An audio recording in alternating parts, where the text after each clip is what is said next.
هنوز از این یارو پولک ها به صورتاشون میکرد صورت مرده یه وقتی هم اینجا چه خبر بود همه میچستوندن به دست و بار و صورت و حالا دیگه از وقت آموزه آمدم جلوی تو نمیری خیز شد نگاه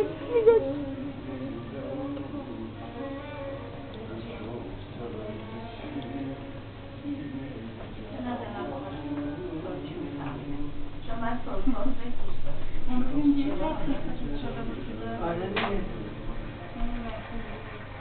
ولی ترکی که هم نمی‌کنم